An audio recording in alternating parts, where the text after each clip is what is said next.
Olá, eu sou Caia Rodrigues, estou aqui representando a Reina Produções, numa aula que vai falar sobre dramaturgia e história.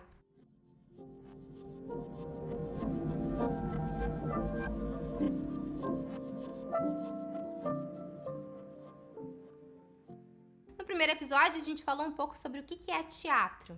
E agora a gente vai aprofundar no que é dramaturgia. Afinal, o que é dramaturgia? Isso pode parecer uma pergunta simples, mas a resposta pode ser bem complicada.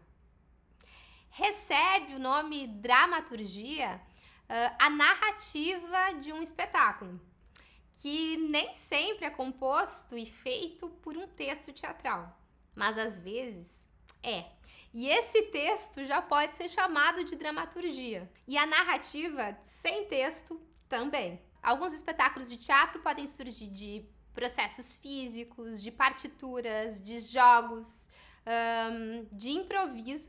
Então, o mais importante de saber é que nem todo espetáculo teatral é composto por um texto escrito, formal, ou apoiado em um texto escrito e formal. Existem muitas formas e muitos processos de poder construir uma dramaturgia, seja por partitura, por jogos ou se apoiando no texto mesmo. Alguns desses processos não formais, que não se apoiam em textos, podem vir a gerar textos no futuro. E isso é comum, mas também não é uma regra. Hoje, aqui, a gente vai falar um pouco sobre dramaturgia formal, sobre o texto teatral, sobre essa obra que, em si, já está acabada, mesmo se ela não for para um palco, para uma encenação. Para a gente entender um pouco mais sobre essa obra que, em si, já está acabada, mesmo sem ir para o palco, mesmo que o objetivo dela seja ir para o palco e se transformar numa encenação, eu pego aqui o exemplo de Romeu e Julieta. Romeu e Julieta é uma obra que, de tão famosa, já virou um clássico, não é? E já está no imaginário de todas as pessoas.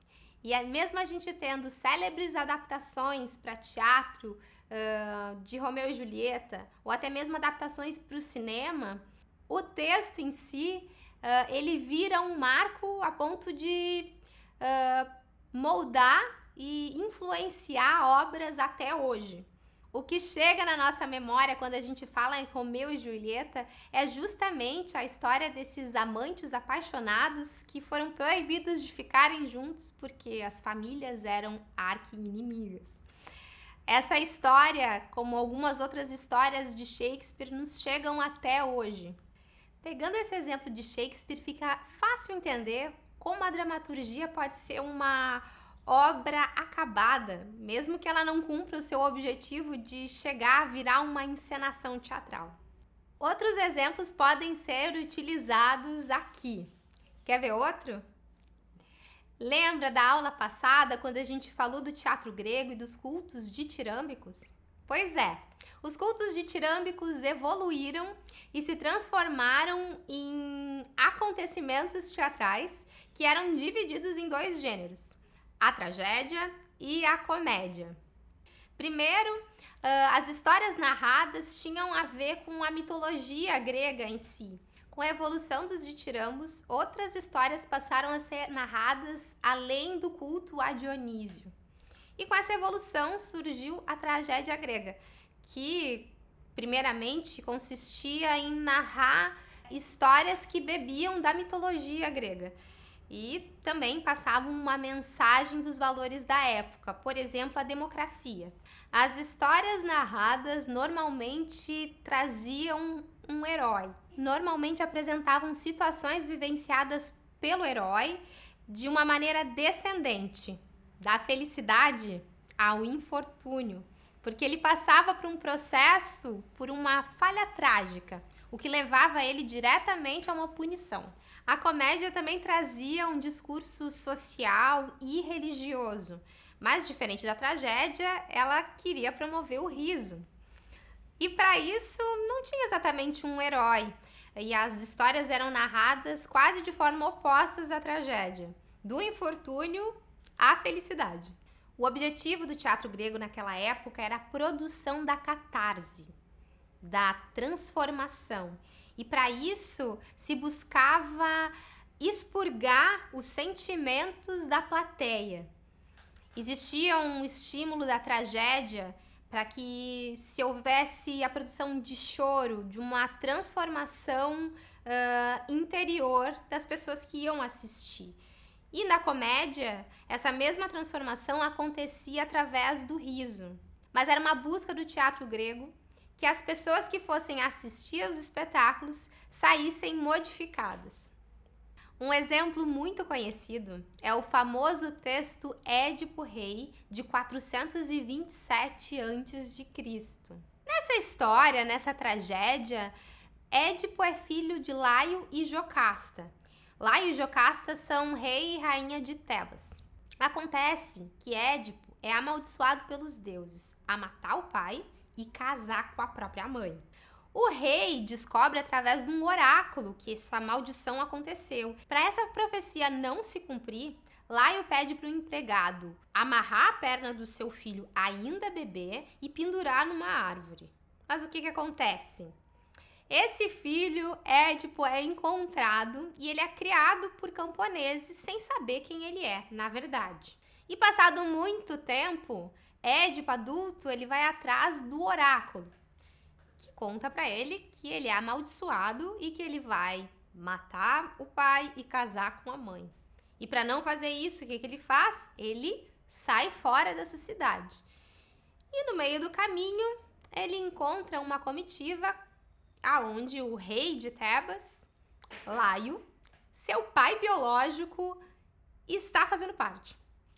E existe um confronto entre os dois, e é aí que ele de fato mata o próprio pai, sem saber que ele é o próprio pai. Ele segue para Tebas, e chegando em Tebas, tem uma esfinge, metade mulher, metade leão, que está causando um alvoroço. E o rei interino, Creonte, ele promete para quem conseguir vencer a esfinge o lugar do rei de Tebas. Aí, sem nada a perder, o nosso herói, ele vai atrás de vencer a esfinge para se tornar o rei de Tebas. E é assim, em contato com a esfinge e vencendo a esfinge, que nosso amigo Édipo ganha a mão da própria mãe, que ele não sabe que é a mãe, né? Só para deixar bem estabelecido aqui. Então, eles se casam e aí ele vira o rei de Tebas. Só que daí Tebas é acometida por muitas pestes, né? E aí ele vai atrás de novo do oráculo. Chegando lá para falar com o oráculo, Édipo descobre que um crime aconteceu e só vai acabar a peste se o assassino, se o culpado for punido. E aí ele entra numa saga de tentar entender quem é esse assassino. Existe um enigma ali. Ele vai atrás de um sábio da cidade que o ajuda a desvendar, meio relutante, porque ele não quer contar sobre essa história tão horrorosa assim.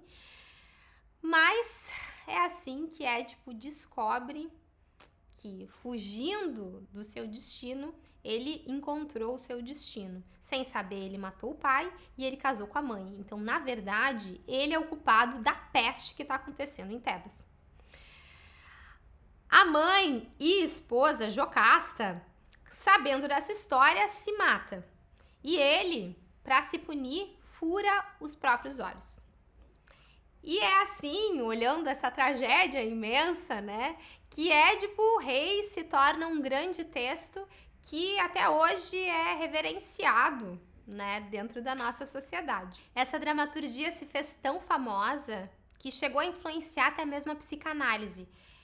Freud, a partir dessa história, dessa tragédia, cunha o termo complexo de Édipo, que consiste numa fase de crescimento do menino, onde ele inconscientemente gostaria de matar o pai, figurativamente, é claro, e casar com a mãe, também figurativamente, é claro. Mas isso é para psicanálise e para Freud. Vendo esse exemplo, junto com o exemplo de Romeu e Julieta e de Shakespeare, a gente percebe o quanto as dramaturgias influenciam a nossa vida cotidiana. E aí, gostaram? No próximo episódio, a gente parte um pouco mais para a área prática e vai conseguir entender como finalmente transformar um fato histórico em dramaturgia. Eu espero que vocês tenham gostado e que estejam com a gente na próxima aula.